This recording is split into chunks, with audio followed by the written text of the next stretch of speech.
Hablemos. Voces especializadas en ciencias sociales y humanidades, historia, antropología, literatura, estudios políticos e internacionales, agua y sociedad. Divulguemos la ciencia. Hablemos. Desde el Colegio de San Luis se realizan investigaciones en ciencias sociales que recuperan información y generan conocimiento.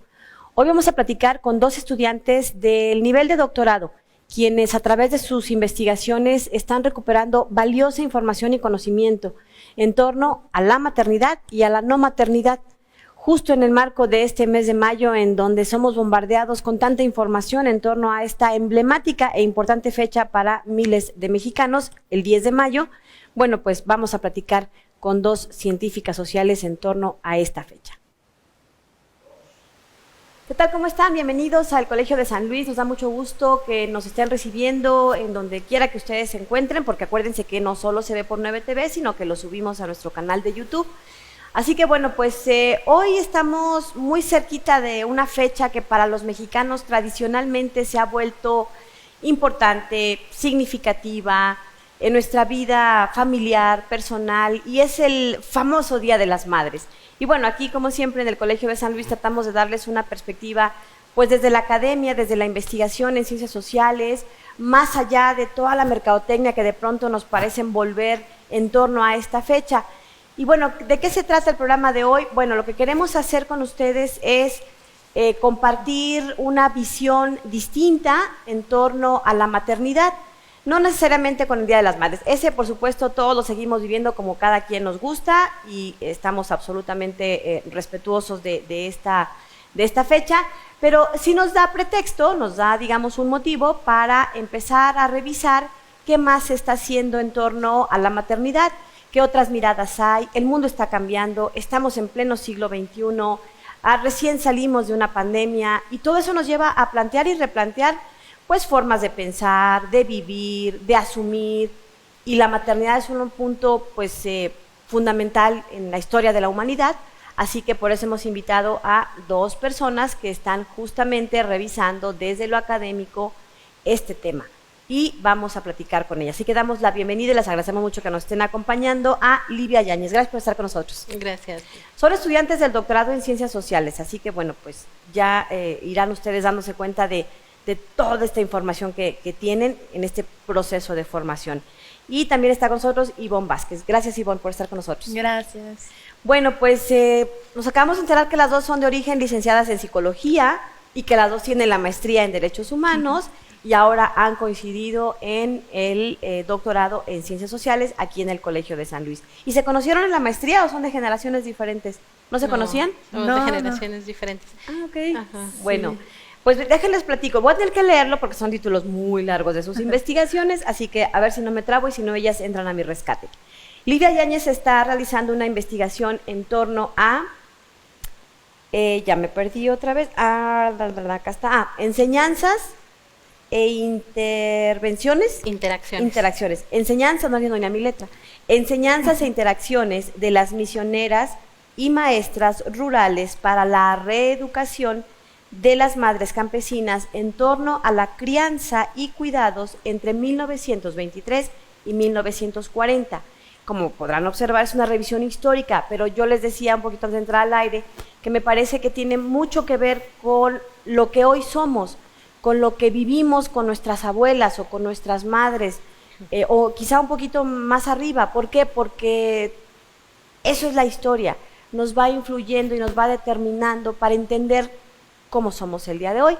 Así que bueno, vamos a platicar con Livia Yáñez sobre este tema. Y con Ivonne Vázquez vamos a revisar su proyecto de investigación que tiene que ver con decisiones reproductivas en San Luis Potosí, un estudio sociológico de no maternidades elegidas entre mujeres de 2 edades. Y ya nos comentaba hace un momento, bueno, ahorita nos va a explicar más o menos qué significa este título tan largo. Ivonne, comenzamos contigo. Cuéntanos un poco de qué se trata en términos menos académicos. Ok, sí, gracias. Mi investigación va orientada a indagar sobre las mujeres que deciden no ser mamás. ¿sí? Estamos hablando de mujeres que lo están decidiendo de manera consciente. En este caso no estoy considerando mujeres que por cualquier otra circunstancia, por ejemplo fisiológica, ¿verdad? Médica, no puedan serlo, ¿no? Quizás son mujeres que tienen la posibilidad biológica, fisiológica, vamos a decirlo, de ser madres, pero ellas están en el proceso de decisión o han decidido no serlo, ¿sí? Es 2 edades, porque de alguna manera lo que quiero hacer es acercarme a 2 generaciones, vamos a decirlo así. Mujeres jóvenes que se encuentran en edad reproductiva, que es, bueno, según por ejemplo la Organización Mundial de la Salud, la edad reproductiva es aproximadamente de los 15 a los 40 años, ¿no? Más o menos. Es como un estimado de la población a la que yo pretendo acercarme, pero también quiero acercarme a mujeres en edad postreproductiva, es decir, arriba de los 45 años, y todas ellas habiendo decidido no ser mamás, también para hacer una comparativa, ¿no? Entre el proceso de la hora, porque eso es importante, el decidir no ser madres es un proceso, no es algo que el decidir ser mamá o decidir no ser mamá no es algo como que hoy despiertes y digas, ay, hoy quiero ser mamá, ¿no? O hoy no quiero ser mamá. Es un proceso que tiene que ver con muchas cosas, desde dónde creciste, cómo te criaron, cuáles son tus posibilidades económicas, financieras, por supuesto, laborales, ¿verdad? Y también las mujeres que ya lo decidieron, porque sobre todo este grupo de personas, este grupo de edad de mujeres de edad mayor que deciden no ser mamás me interesa mucho porque hay escasos, vamos a decirle, escasas investigaciones e incluso escasas representaciones, yo me atrevería a decir, en muchos espacios, incluso en películas, ¿no? O sea, casi nunca vemos a mujeres mayores que no tengan hijos por decisión, y cuando las vemos son mujeres muy estigmatizadas, sí, ¿no? Con un ¿cómo se llama estos estereotipos? Sí, exactamente, es ¿no? la tía solterona, marcosa. Claro, con los gatos, ¿no? Que digo, yo adoro los gatos, no para nada me sí, pero arrepentiría de crecer así, pero como muy felices, vaya, ¿no? Ay, muy triste, ¿no? Sí, y realmente no es así. Me gustaría también representarlo, ¿no? Y darlo a conocer en ese sentido. Muy bien. Livia, cuéntanos un poco de tu tema. ¿De qué va? En términos también menos académicos, para entenderle un poquito. Sí. Primero quisiera hacer un poquito de contexto, puesto que es un trabajo histórico. Yo parto del periodo postrevolucionario, en el que a nivel nacional existían problemáticas en la sociedad muy graves, ¿no? De alta mortalidad infantil, de un porcentaje enorme de analfabetismo, de desnutrición, situaciones sociales graves, ¿no? Y entonces el nuevo gobierno, en esta creación de una nueva nación que fuera fuerte, competitiva, que pudiera ser un país industrializado, pues tenía forzosamente que atender esas problemáticas, porque si no, pues todos estos asuntos que, por ejemplo, se presentaban en la infancia, de mortalidad, de desnutrición, etcétera, a largo plazo, pues iban a reflejar una nación contraria a lo que se estaba esperando, ¿no? Entonces, algunas instituciones, por ejemplo, la SEP, obviamente también en términos de salud, pero enfocándome en esto, por ejemplo, la SEP, establecieron algunas estrategias para atender algunas de estas problemáticas. Una de ellas fueron las misiones culturales, que de hecho mucha gente las recuerda todavía en estos tiempos, maestros o personas que vivieron en el pueblo, ¿no? En el campo, recuerdan todavía esto, porque fue un proyecto educativo a nivel muy, muy grande y muy importante. De manera muy concisa, las misiones culturales eran un grupo de expertos, un jefe o jefa de misión, un profesor de agricultura, de educación física, de pequeñas industrias y una trabajadora social. Había más, pero me enfoco como en el cuerpo principal de misioneros, que de manera viajera, de manera itinerante, iban pasando por distintos pueblos, lugares, muchos de ellos que nunca habían recibido o tenido un contacto con alguna institución del Estado. Se instalaban durante un periodo de unas 3 semanas, capacitaban a los maestros y maestras rurales de toda la zona, de todos los pueblos cercanos, y trabajaban con la comunidad en realidad en todos los campos de la vida, ¿no? Asesorándoles en la siembra, enseñándoles nuevos oficios con los que pudieran vivir y tener una mejor condición económica. Y en el caso de las trabajadoras sociales, ellas lo que hacían era trabajar con el núcleo justo de la comunidad, que eran las familias y las madres. Entonces ellas de alguna manera abrían la puerta a la recepción de las misiones, que obviamente generaba algunas resistencias, y trabajaban con estas madres rurales enseñándoles lo que se suponía que ellas no iban a saber, puesto que teníamos unos índices altísimos de mortalidad infantil, ¿no? Entonces, cuando yo hablo de reeducación, me enfoco en este punto de partida, que no es que ellas no supieran nada, ¿no? Las mujeres del campo llevaban criando y cuidando generaciones y generaciones. Entonces, sino que más bien ahora se buscaba enseñarles un modo científico, un modo correcto de criar, de enseñar, de alimentar. Bueno, pues ahorita nos platicas de qué se trata ese modo científico, porque sí me hace un poco de ruido el hecho de que pues venían por generaciones criando y cuidando hijos, sacándolos adelante, pero bueno, ya veremos ahorita lo que has encontrado. Vamos a una pausa y regresamos. Si tienen ustedes algún comentario, háganlo llegar a través de nuestras redes sociales. Y ya saben, estrenamos este programa los martes y se repite el jueves aquí a través de 9TV, y ya mañana miércoles está disponible en el canal de YouTube del Colegio de San Luis. Una pausa y regresamos. En México, el Día de las Madres se conmemora el 10 de mayo. Pero más allá de las felicitaciones, es una fecha para reflexionar sobre la participación económica y la carga de cuidados que recae principalmente en ellas. Según los datos más recientes del Instituto Mexicano para la Competitividad, en México, 7 de cada 10 mujeres que participan en el mercado laboral son madres, teniendo un acceso limitado a seguridad social, enfrentando incertidumbre jurídica y percibiendo menores ingresos. En el mercado laboral mexicano, las mujeres son más propensas a trabajar en la informalidad que los hombres. ¿Qué barreras enfrentan las madres para incorporarse al mercado laboral? En México, una mujer en promedio dedica 40 horas a la semana a tareas del hogar y de cuidados, mientras que un hombre dedica 15.9 horas semanales. Esta situación se intensifica en los hogares con presencia de niños menores de 6 años, en donde las mujeres aportan 3.4 veces más valor económico por las tareas no remuneradas que realizan que los hombres. Asimismo, las madres son más propensas a pausar sus carreras profesionales de manera temporal por motivos personales en comparación con los hombres. El 51% de las madres respondieron haber pausado su carrera profesional en comparación con 25% de las mujeres sin hijos. Con respecto a los hombres, esta proporción disminuye a 20 y 21% respectivamente. Las desigualdades entre mujeres y hombres que existen dentro del hogar se reflejan en el mercado laboral. Este Día de las Madres es necesario reflexionar sobre cómo mejorar las condiciones laborales con el objetivo de mejorar la calidad del empleo.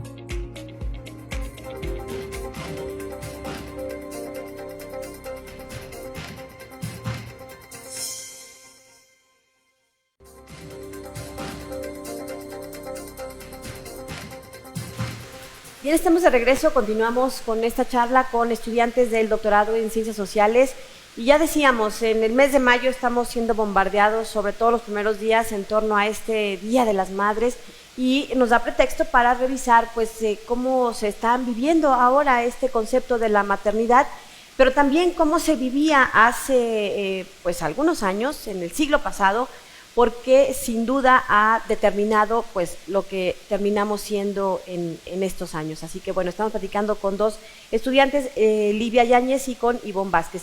Livia nos contaba un poco sobre este tema que ella está investigando en torno, yo no había oído sinceramente estas misiones culturales, entonces eran todos personal de la Secretaría de Educación Pública que mandaba a las zonas rurales para tratar de reeducar a las madres campesinas.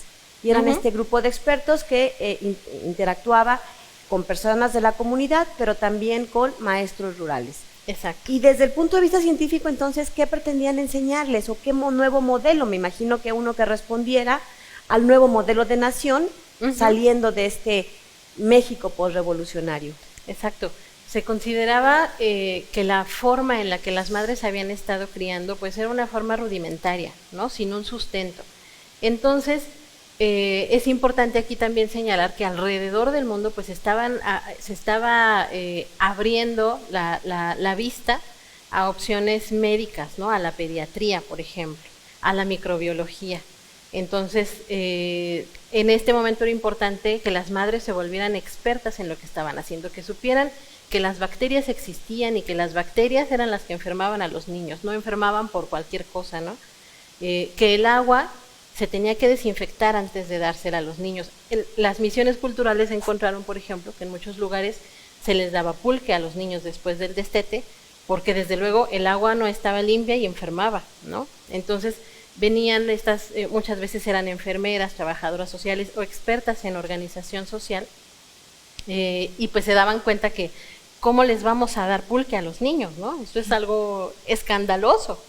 Entonces, toda la intención de esta nueva enseñanza era no nada más educar desde temas, desde un punto de partida científico, sino que las madres tenían que hacer una crianza consciente, es decir, no vamos a alimentar nada más con lo que está a la mano, sino que cada decisión en cuanto a la alimentación, en cuanto al baño, en cuanto a la disposición de los lugares, de los espacios en la casa, tenía que estar perfectamente fundamentada por una razón, y las madres tenían que ser expertas en cómo llevar una casa y una familia. Eso tiene que ver también, por ejemplo, con que se les enseñaba, no sé, a lo mejor que el baño, como eran letrinas, me imagino, en la mayoría de los casos, pues tenía que estar lejos de la cocina, de los dormitorios, y en muchas zonas rurales todavía encontramos casas con esta disposición. ¿Cuánto duró? ¿Qué has encontrado a la fecha? Digo, sabemos que es una investigación en proceso, pero ¿qué otras cosas te has encontrado? Algo bien interesante es que muchas de estas enseñanzas que fueron impartidas por las misioneras y las maestras rurales que luego replicaron en sus pueblos, sí podemos ver algunas de esas cosas hasta el momento. O sea, muchas de las cosas que todavía nuestras abuelas a lo mejor decían sobre, por ejemplo, podemos ser pobres pero limpios, eran estas cosas que llegaron de alguna manera con esta nueva política educativa. No importa que seas pobre, no importa que seas indígena, pero tenemos que los animales en una habitación y las personas en otro espacio, ¿no? Ellos mismos llegaban, los misioneros y misioneras, por ejemplo, justamente a la construcción de letrinas, a tratar de cavar pozos, ¿no? Para que las personas no tuvieran que recorrer largas distancias en la búsqueda de agua. Ajá. Y algo bien interesante también es que no solamente se adquirieron nuevas prácticas, sino que a lo mejor también se perdieron otras prácticas importantes.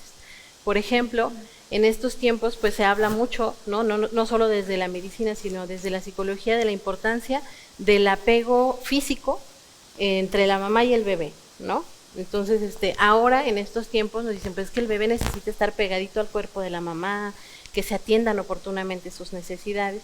Y antes, por ejemplo, pues veíamos a las madres muchas veces, a lo mejor con sus rebozos, con el bebé aquí cerquita, y algunas de las enseñanzas que impartían estas misioneras eran, no necesitas cargarlo todo el tiempo, ¿no? No necesitas, el llanto no forzosamente es malo, también de alguna manera le ayuda. Que haga pulmón, decía, que haga pulmón, ¿no? Que llore un ratito, que haga pulmón. Ajá, entonces, así como se aprendieron muchas cosas que sin duda impactaron, porque desde luego la mortalidad infantil disminuyó, se aprendió a desinfectar el agua, o sea, muchos aprendizajes importantes. A mí me interesa también ir observando en este proceso, sí se aprendió, pero no nada más las madres aprendieron de las maestras y las misioneras, a lo mejor las madres y las misioneras también aprendieron de esos saberes que aunque no se consideraran científicos, las madres tenían y que desde luego eran valiosos e importantes. Saberes tradicionales, claro, valiosísimos, ¿no? Que hoy precisamente estamos recuperando, porque Exacto. de unos años para acá nos han dicho, no, sabes que siempre sí cárgalo, sabes que no lo dejes llorar, y Exacto. están pues cada vez más recuperando estos rebozos, ¿no? Para Exacto. traer a los hijos, no solo el papá, la mamá, sino que ahora también ya afortunadamente el papá, Claro. que es parte de los cambios que estamos viviendo. Y que bueno, pues ahora estamos en el siglo XX, principios del siglo XX, pero ahora nos vamos al siglo XXI. Porque ¿por qué te llamó la atención este tipo? Bueno, nos decías, ¿no? Que como que hay poca investigación y hay como muchos estereotipos de cómo nos retratan a las mujeres que decidieron no tener hijos. ¿Qué otros factores influyeron para que decidieras estudiar este tema? Pues fueron varias cosas. Por ejemplo, yo creo que también el principal, y eso creo que es algo también importante de dialogarlo, ¿no? En estos espacios. Como mujeres investigadoras también hay muchos temas que nos atraviesan y que se relacionan con nosotros, ¿no? Yo creo que también parte de estos cambios que han ido habiendo, sobre todo en las ciencias sociales, y me gusta, es el dejar de alejarnos demasiado de nuestros temas y verlo todo desde afuera, ¿no? Porque también somos parte de esta realidad social, y uno de los grandes fundamentos para acercarme a este tema, pues es sobre todo porque yo estoy atravesando también ese proceso, ¿no? Yo no soy madre y estoy en esa decisión, ¿no? De serlo, no serlo. A veces, y lo digo muchas veces, más allá de quiero o no quiero, es puedo ser mamá en este mundo, ¿no? En donde el capitalismo de alguna manera nos está destruyendo, en donde el medio ambiente estamos viendo los cambios, ¿no? Aquí se habla mucho, por ejemplo, sobre el tema del agua, que es un tema, la escasez del agua es un tema que nos está atravesando a todos y a todas. Entonces, ese fue uno de los principales, pero también porque se ha visto un crecimiento. Digo, la no maternidad no es un tema nuevo, ¿no? Las no madres han existido desde siempre. Lo que pasa es que antes se les satanizaba terriblemente, Sí. pobres mujeres las que tomaban esa decisión. Imagínatelas, no sé, en el siglo XIX, ¿no? Sí, con exacto. todas estas creencias del papel de la mujer que estaba en muchas ocasiones reducido.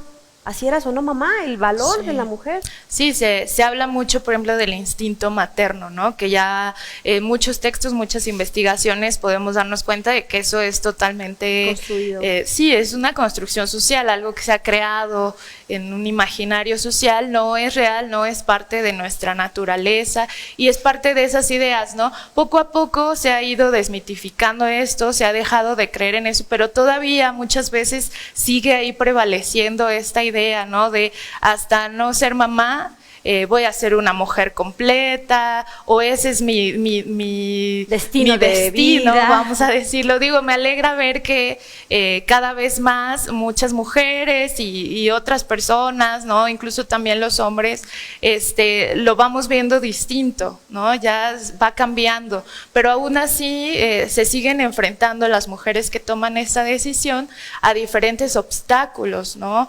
En muchas áreas. Entonces, pues sí, es un tema que me llama mucho la atención. ¿Qué sesgo le da el ser un estudio sociológico? ¿Por qué un estudio sociológico? ¿Qué mirada le vas a poner desde la sociología? Claro, porque es importante verlo de manera integral, ¿sí? Por ejemplo, a mí me ha costado mucho trabajo, formación psicóloga, ¿verdad? Como la compañera Livia, y a veces lo vemos mucho los temas desde lo individual, ¿no? Desde lo individual. ¿Por qué una mujer decide o no? A lo mejor porque no le gustan los niños, ¿no? Pero no nos podemos quedar en eso, eso sería muy limitante. Tenemos que verlo de una manera más integral por todos estos factores que comentaba que tienen que ver, ¿no? Entonces hay que evaluar, por ejemplo, lo que son las estructuras sociales, ¿no? Ya decía yo, el capitalismo, pero también el patriarcado, pero también las nuevas formas de relacionarnos, pero también, o sea, son muchas cosas y sobre todo esto, ¿no? Creo que el verlo desde una perspectiva sociológica me va a permitir ampliar como esos lentes con los que voy a ver el fenómeno de la no maternidad. ¿Has definido ya cuál va a ser? ¿Ya has entrevistado a mujeres que te han dicho o todavía no estás en esa etapa? No sé. Estoy en una etapa, vamos a decirlo, inicial.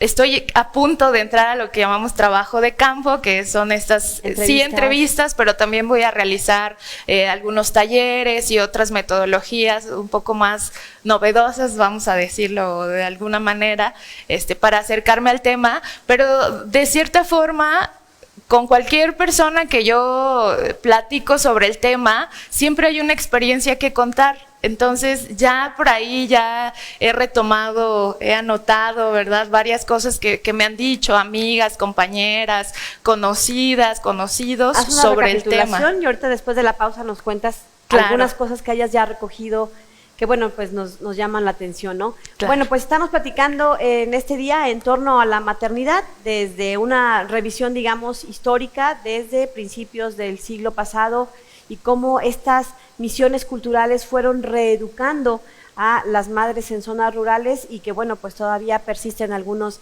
de estas enseñanzas hasta, bueno, pues estas nuevas miradas a la maternidad o a la no maternidad. Vamos a una pausa y regresamos para seguir conversando con nuestras invitadas de hoy. Ellas son estudiantes del doctorado en Ciencias Sociales aquí en el Colegio de San Luis y aprovecho para decirles que se den una vuelta por nuestras redes sociales y nuestra página porque tenemos convocatorias abiertas que están a punto de cerrar. Continuamos. Muy buenos días para todos. Yo soy Fernando Morales Orozco, profesor investigador y coordinador del programa de estudios literarios del Colegio de San Luis. Mi línea de investigación es sobre la línea 1, literatura y prensa periódica del mundo hispanoamericano, de los siglos XIX a la actualidad. Particularmente yo trabajo con la edición crítica de textos, el rescate y lo que hemos llamado constantemente la arqueología de los textos. Trabajamos con los periódicos, rescatamos, editamos y difundimos obras que resultan difíciles de acceder o que no son fácilmente conocidas. Nosotros los queremos invitar a que vengan a trabajar con nosotros, a que estudien en esta maestría en literatura hispanoamericana o en el doctorado en literatura hispánica. Particularmente nosotros tenemos dos líneas de investigación, a veces trabajo en ambas.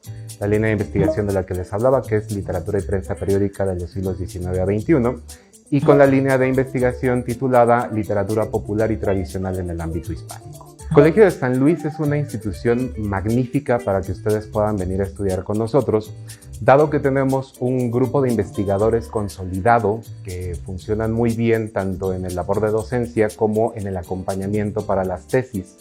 Además de ello, tenemos una serie de eventos que ya forman parte de nuestro programa de estudios, como el Coloquio de los Raros, como el Coloquio de Prensa y Literatura, como el Coloquio de Crítica Textual, en los cuales nosotros tenemos el intercambio con investigadores tanto nacionales como internacionales, lo cual nos sirve para crear lazos académicos e intercambio. Cualquiera de nuestros estudiantes puede tomar las clases con nosotros y en algún momento generar sus optativas y trabajar con un tipo de movilidad ya sea nacional o internacional, y en este sentido los eventos con los que nosotros trabajamos a lo largo de cada año escolar sirve para que puedan crear estos lazos y para que puedan realizar estas movilidades. En el caso, por ejemplo, de la literatura tradicional y popular en el ámbito hispánico, uno de los grandes hallazgos, de las mejores cosas que tenemos justamente aquí en el Colegio de San Luis es que tenemos una colección vastísima, una de las más grandes de imprentas populares, particularmente de la imprenta de Antonio Vanegas Arroyo. Nuestros posgrados, como está publicado en las convocatorias, están orientados a la investigación, formamos parte del Sistema Nacional de Posgrados de CONACYT. Nuestras convocatorias están por cerrar. La convocatoria de la maestría en literatura hispanoamericana cierra la recepción de documentos el día 17 de mayo y el doctorado en literatura hispánica cierra su recepción de documentos el 24 de mayo. Cualquier información que ustedes requieran, que necesiten para poder entregar sus expedientes, nos pueden escribir a los correos c.mliterarios@colsan.edu.mx para el caso de la maestría en literatura hispanoamericana y al correo c.doctoradolit@colsan.edu.mx en el caso del doctorado en literatura hispánica.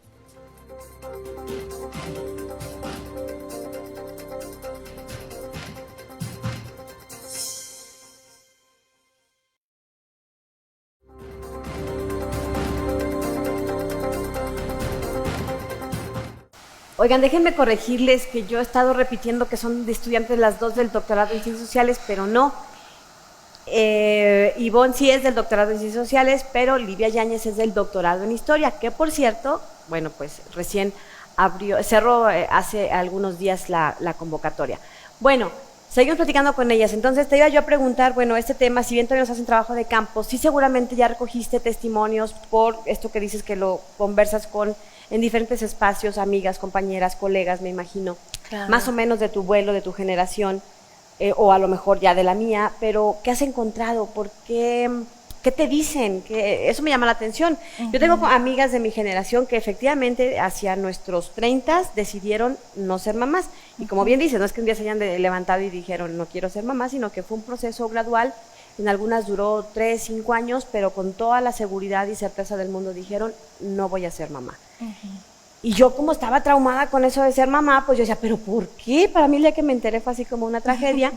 Y entonces, bueno, criadas más o menos igual, ¿no? De la misma edad, en las mismas escuelas, con papás, familias semejantes. A mí sí me sorprendía que llegaran a esa decisión. Eran otros tiempos, era el siglo pasado. Pero bueno, a ver, cuéntanos tú. ¿Qué has encontrado? ¿Qué te han dicho? ¿Por qué? ¿O qué razones? Pues he encontrado testimonios de variadas edades. Eso se me ha hecho muy interesante porque desde chicas muy jóvenes, más jóvenes que yo, que ya están pensando en la posibilidad de no ser madres, de no tener hijos, varios de esos testimonios tienen que ver con las cuestiones del cambio climático y con esta responsabilidad por sembrar un granito de arena, lo han llamado, de mejor no traer más personas al mundo en este mundo tan caótico, ¿no? Otras personas también me han dicho que esta decisión la están pensando sobre todo por las dificultades a las que nos encontramos hoy día las personas, sobre todo los jóvenes. Supongo que han escuchado hablar sobre la gentrificación, por ejemplo, claro, ¿no? Estos alzas de precios de las rentas viviendas, de las ¿verdad? De las rentas de casas, entre otras muchas cosas, y que entonces empiezan a cuestionarse como, ay, ¿en qué momento va a ser el mejor momento para tener un hijo si es que puedo o hija? Financiera o económicamente. Claro, entonces se lo cuestionan, se lo preguntan y dicen, no, mejor no, si apenas puedo conmigo, muchas personas me dicen esto, ¿no? Pero también, por ejemplo, están ya generaciones, por ejemplo, como la mía, un poquito más grandes, que quizás pues tienen el sustento financiero, pero no tienen el tiempo, por ejemplo, para pensar en poder criar a un hijo o una hija, ¿no? Porque también el espacio laboral muchas veces nos absorbe demasiado, hay mucha competencia profesionalmente hablando, ¿no? Entonces, digo, hay variadas cuestiones. Hay quienes también simplemente por seguir manteniendo el estilo de vida que llevan, ¿no? Hay varias personas que dicen, prefiero, porque eso es verdad y eso fue algo que a mí me llamó mucho la atención. No necesariamente de un testimonio personal lo tomé, o sea, más bien lo leí de unas entrevistas, y decía que muchas veces a las mujeres jóvenes, sobre todo que hablan de la decisión de no tener hijos, se les infantiliza, se les ve como inmaduras y se les dice como, bueno, ya vas a crecer, ¿no? Ya reflexionarás, ya llegará tu tiempo. Ya llegará tu tiempo, sí, porque si no te vas a arrepentir. Y a mí sí algunas personas me han dicho, pues prefiero arrepentirme en su momento de no haber tenido hijos que tenerlos y arrepentirme después, ¿no? Por las condiciones, las por consecuencias. Las consecuencias, exacto. Entonces sí es un tema muy complejo. Wow, pues sí, la verdad, en este mundo creo que cada vez la sociedad se está volviendo más analítica, y creo que eso nos viene bien, porque estas inconsciencias de pronto nos han llevado en el planeta como estamos, ¿no? Hace algunos días platicábamos precisamente del tema del agua, y bueno, pues creo que es un aspecto en el que podemos darnos cuenta del impacto que a veces pues no medimos. Livia, cuéntanos, regresamos al siglo pasado, porque creo que ya decíamos que tiene una gran influencia hoy en nuestros días. ¿Qué más has encontrado en esta investigación que tienes avanzada? Algo que me parece muy importante es que este proceso de reeducación a las madres se dio también en un contexto de, como dije al principio, de crear una nueva nación. Entonces, como que el objetivo de alguna manera regresar incluso a las madres, a las mujeres que ya estaban realizando una vida laboral, regresarlas un poco a las casas, era porque era muy importante también, o sea, recuperar población, ¿no? Fortalecer la raza, decían en esos tiempos. Entonces, todo este proceso se acompañaba también con un discurso teñido así de nacionalismo y de heroísmo, que participó muy fuertemente en todo este proceso. O sea, se hablaba de que las madres eran entregadas, sacrificadas, ¿no? Y que eran heroínas. Por ahí hay un poema que Gabriela Mistral le hizo a la madre mexicana, donde decía, es que el héroe es el fruto y tú eres la rama que lo sostiene, ¿no? Entonces, todo el discurso, desde el campo educativo, desde la salud, desde las instituciones de gobierno, iba enfocado a no lo estás haciendo gratuitamente. Ajá, exacto, ¿no? No lo estás haciendo gratuitamente, no es como un trabajo invisibilizado, eres una heroína, ¿no? Vas a ser experta y estás cambiando el futuro de la nación, estás mejorando la raza. Entonces, pero por otro lado es bien interesante lo que ocurrió en todo este proceso, porque después de la revolución se disminuyó más o menos a la mitad la cantidad población de mujeres activas laboralmente, y en el caso de los hombres se recuperó en un lapso de 10 años, pero en el caso de las mujeres todavía 30 años después, apenas el 50% de las mujeres que habían dejado de trabajar en la revolución habían regresado, y pues probablemente tiene que ver este proceso, ¿no? De decir, no, las mujeres a la casa, ¿no? A cuidar a los hijos, a mejorar a la raza. Hijos, exacto, a mejorar a la raza, como una labor patriótica. Entonces, eso es algo bien interesante también. Y cómo, a pesar de esto, y a pesar de que del proyecto y los programas iban enfocados a precisamente entender a las mujeres campesinas como madres, naturalmente, como único destino, este mismo proyecto, este mismo ejercicio de que algunas mujeres misioneras y maestras rurales estuvieran en contacto con ellas, probablemente también les dio herramientas para hacer otras cosas, para ser más independientes, al mismo tiempo de que se les estaban enseñando las labores de la casa, etcétera, se les enseñaban también industrias, como la elaboración de mermeladas, de algunas conservas, el bordado de algún tipo de prendas, hacer repostería, cosas que ellas pudieran vender, para también, el objetivo ahí era que apoye al hombre campesino. Ajá. Pero finalmente también había otro discurso entre las misioneras, sobre todo, que le decían a la mujer campesina, reúnete con las otras mujeres del pueblo, hagan cosas juntas, platiquen, júntate con la que sepa más que tú y platiquen, y que les enseñe a todas, la que sepa leer que les enseñe, la que sepa bordar que les enseñe. De alguna manera, a pesar de que el discurso oficial era uno, en la práctica sí estaban sucediendo otras cosas. Sí se estaban aprendiendo nuevas herramientas para las mujeres, ¿no? Les decían, sal a la calle junto con tu grupo de vecinas y, por ejemplo, pueden tapar los baches, y en algún momento alrededor se van a dar cuenta que lo que ustedes están haciendo es importante, ¿no?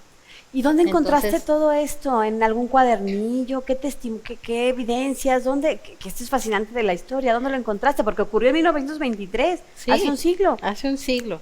Eso está muy bonito también. Por un lado, la mayor parte de mi trabajo de archivo han sido expedientes de las misiones culturales, donde encontramos los informes de las trabajadoras sociales, ¿no? Donde ellas dicen, fui a la casa de las señoras, hice esto, me encontré a los niños llorando y a las señoras que no me querían abrir la puerta, ¿no? Detalles así muy ilustrativos. Y también estoy trabajando con algunos materiales que se elaboraban para educar a las madres, como manuales prescriptivos, donde podemos ver de manera muy clara qué es lo que se buscaba, ¿no? Y donde así por numeritos les decían, te levantas, te lavas, porque la mujer campesina tiene que ser limpia, limpias tu casa, cuando el esposo se haya ido al campo, entonces atiendes el huerto de la casa, paso por paso, qué era lo que tenían que hacer, ¿no? Y gráficamente es bien interesante también, como hay un libro, por ejemplo, de 1933 para la madre mexicana, así se llama, donde la portada pues es una mujer más bien blanca, con el cabellito corto, que era como la mujer moderna de esos tiempos, con su anillo de casada. Y todos los ejemplos de lo que estaba mal, pues era una mujer india con sus trenzas, con su rebozo, ¿no? Y todo lo que no se debía de hacer lo ilustraba la mujer campesina, y todo el ideal al que se aspiraba era esta mujer blanca y moderna. Wow, bueno, pues aquí estamos viendo cómo todos los días se está construyendo la historia. Vamos a una pausa y regresamos para seguir platicando sobre, bueno, pues estos casos en torno a la maternidad y a la no maternidad, en el marco de este, pues, 10 de mayo que ya se avecina, y en el que nos dio pretexto para hablar precisamente de estos temas desde la academia. Continuamos.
El trabajo de los investigadores sociales es fascinante porque además de hacer esta revisión teórica, que es obviamente obligada, también van a campo y se encuentran con testimonios, evidencias. Ya nos decía, por ejemplo, ahorita Livia, estos materiales que has encontrado.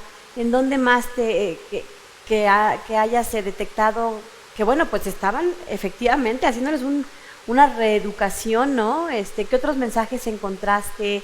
¿Qué otros contenidos que nos retraten precisamente toda esta labor que seguramente fue toda una estrategia de política de gobierno, ¿no? Uh-huh. Yo creo que de las cosas muy interesantes que me he encontrado es acerca de las formas de acercarse a las madres. Si bien había estas trabajadoras sociales de las que yo hablo, no forzosamente eran trabajadoras sociales, algunas eran enfermeras, tenían distintas formaciones pero su título, digamos, dentro de las misiones era de trabajadoras sociales. Entonces, si bien había algunas que eran muy respetuosas, que por ejemplo les enseñaban a las madres rurales, tú no persigas a las personas, más bien cuando se acerquen, ayúdales para que ellos vean que tú eres ahí una figura que puede favorecer cosas, ¿no? Y que ellas aprendan a irse acercando cuando tengan una necesidad. Pero también por otro lado había otras que, como decía hace rato, perseguían por la plaza y por todo el pueblo a la señora hasta que se metía a su casa, hasta que la escucharan, ¿no? Hasta que les abriera la puerta. Y también algunas, el discurso en algunos casos era: la mujer campesina sabe, la mujer campesina es digna, la mujer campesina está en las condiciones en las que está por todo un contexto histórico, económico que la ha llevado a donde está. Pero también había otros... ¿Y si mencionaban por la revolución o algo así? Sí, por la revolución, y algo en lo que se enfocaban también mucho era en desde la conquista, ¿no? Decían, nosotros éramos una raza grande. A partir de la conquista, las personas originarias de los pueblos aprendieron a agacharse, aprendieron ¿no? Entonces, no se hablaba forzosamente de todos los años de porfiriato, de otras muchas cosas, pero sí había esa conciencia de, hay un pasado que formó esto, ¿no? Y nos toca renovarlo y modificarlo. Sí, recuperar, como recuperar esta grandeza de la raza. ¿Qué otras cosas les enseñaban a las mamás o qué otras cosas pretendían enseñarles? Algo aquí característico de esto era que todo era un método, ¿no? O sea, el hecho de, por ejemplo, se reunía la trabajadora social con las maestras, con las madres, con la tina, con agua, y de verdad agarraban al niño de la comunidad y decían, los vamos a bañar de esta manera. Y era paso número 1 la cabeza, o sea, todo era metódico. El baño, la alimentación, se enfocaban mucho, por ejemplo, en todas las viviendas tienen que tener suficiente aire y sol, ¿no? Todas las ropas, cuando tú las laves, las tienes que poner al sol, que le dé aire. Todas esas cosas que nosotros a lo mejor en este momento vemos como lo más evidente, pues ellos trataban de enseñárselos como un método, ¿no? ¿Qué se le da al niño después del destete? Pero ¿qué se le da cuando ya tiene 5 años? ¿Qué se le da si es una persona enferma? ¿Qué se le da se le da de comer si es un adulto mayor? Todo, ¿no? ¿Qué tipo de ropa le tienes que coser a cada una de las personas? ¿Cuántos pantalones? ¿Cuántos? No, muy específico. ¿Todo eso decían esos manuales? Todo, sí, todo. Incluso algo muy simpático es, por ejemplo, respecto a la lactancia, la indicación era también así. El primer día se le va a dar a las 10, a la 1, ¿no? 5 minutos de un lado y 5 minutos del otro. Y después el segundo día a la tal, con horarios específicos, tiempos específicos, eran así, ¿no? Era como llevar de la mano a las madres, suponiendo que ellas no sabían nada, para enseñarles paso por paso qué era lo que tenían que hacer. Un poco, yo no soy experta, pero un poco entonces, ahora que mencionas toda esta información, me brinca que quizá toda esta información que nos decías en el bloque anterior de ustedes están haciendo algo por la patria, están forjando, una mejor raza, ustedes van a hacerse cargo de todo este trabajo, es un poco empezar a forjar este papel de la madre sumisa, negada, trabajadora, dedicada. Sí, exactamente. O sea, se dibujaba de una manera muy clara, incluso en algunos oficios que eran enviados por la SEP a los maestros rurales, se dibujaba de una manera muy clara. Se va a decir este poema donde se habla de la abnegación de la madre. Y el 10 de mayo todas las escuelas del país van a hacer un festival donde se van a hacer los honores a la bandera, ¿no? Porque era como que todo en el país, homogeneizar los rituales, homogeneizar los héroes nacionales, homogeneizar todo lo que es importante para esta nación. Entonces se van a hacer los honores a la bandera, se va a hacer un festival para las mamás y todos los niños les van a llevar a su mamá una flor, ¿no? Por decreto desde la SEP hasta a todas las escuelas rurales del país. Así, todo era ir creando algo que en estos momentos lo vemos como lo más normal del mundo, pero ahí se estaba creando así, ¿no? Metódicamente. Muy bien, bueno, pues acá hay un antecedente histórico importante que seguramente habrá de impactar en la investigación que estás llevando a cabo. Y bueno, a manera de cierre, cuéntanos qué perspectivas hay en las mujeres de este siglo, de este 2024, o qué nos puedes decir en torno a lo que hasta ahorita llevas investigado. Sí, sobre todo yo creo que sería importante mencionar que el tema de la no maternidad, o mi tema en este caso, no está promoviendo el no tener hijos y no está en contra de la maternidad, por supuesto que no. No son dos esferas que estén en constante conflicto, no, para nada. Más bien yo creo que aquí lo importante sería rescatar la importancia de la maternidad como una elección, que es lo que debería de ser, ¿verdad? También estoy consciente que yo en este momento pues me voy a acercar a mujeres que pudieron decidir no ser madres, pero hay muchas otras mujeres que no nos lo cuestionamos, ni siquiera pensamos en el poder cuestionándolo, o no podemos cuestionarlo porque es aquello que se nos impone, aquello que nos tocó y que no tenemos otras alternativas, ¿no? Entonces también como ser conscientes de las distintas realidades, pero sobre todo aquí a mí me gustaría rescatar eso, ver la maternidad como una elección y que no tiene que ser tampoco vista como un sacrificio, ¿no? Yo creo que más bien aquí lo importante sería como empezar no empezar, porque es algo que ya ha empezado, pero seguir modificando esta idea, este constructo social de la maternidad como sacrificio que, como vemos, empezó desde hace mucho tiempo a promoverse así, ¿no? No es un sacrificio, no es algo que le toque solamente a las mujeres, por ejemplo, las cuestiones del cuidado, no son algo, ¿no? Exclusivo, exacto. Ahora. Entonces, yo creo que más que nada eso, empezar a cuestionarnos y empezar a reflexionar, si es que no lo hemos hecho aún, sobre estas cosas que, como tú bien decías, son naturales aparentemente para nosotros. Es que así las aprendimos, ¿no? Quizá, y creo que dices algo muy importante. No se trata de estar peleadas estas dos visiones de no maternidad o sí maternidad, sino más bien llegar a una decisión, a una elección absolutamente informadas, conscientes de la realidad, nuestro contexto, nuestra circunstancia personal, porque en esa medida, bueno, pues precisamente será una decisión mucho más libre. Y creo que en las últimas décadas, sí, desde el siglo pasado, también tengo que reivindicar mi generación, la maternidad se ha ido transformando. Yo tengo la fortuna de contar con mi abuela de 92 años, de mi madre de 73 años, yo de algunos años y mi hija. Y en las 4 posiciones, en las 4 etapas, en las 4 generaciones, mejor dicho, tenemos muchas coincidencias, pero también muchas diferencias que socialmente se han ido transformando. Y creo que debe ser una decisión, pues, libre, ¿no? En ese sentido. Muchísimas gracias por habernos acompañado. Un mensaje final que gustes compartir. No, gracias a ustedes, y bueno que se pueda dar a conocer como estos espacios en donde los investigadores e investigadoras también podemos compartir y dar cuenta de que esto que investigamos no son cosas ajenas a todos los demás, ¿no? Son cosas que tienen que ver con todos nosotros, y bueno, nada más. Gracias. No, yo creo que eso tiene muchísima riqueza. Estas investigaciones que están haciendo, por ejemplo, en tu caso, ¿no? Esto que nos da esta visión sociológica, porque nos va a dar una mirada más integral. Claro. En algún momento alguien la va a poder consultar, siendo experto o no. Si es un experto o otro académico, pues ya sabemos para qué va.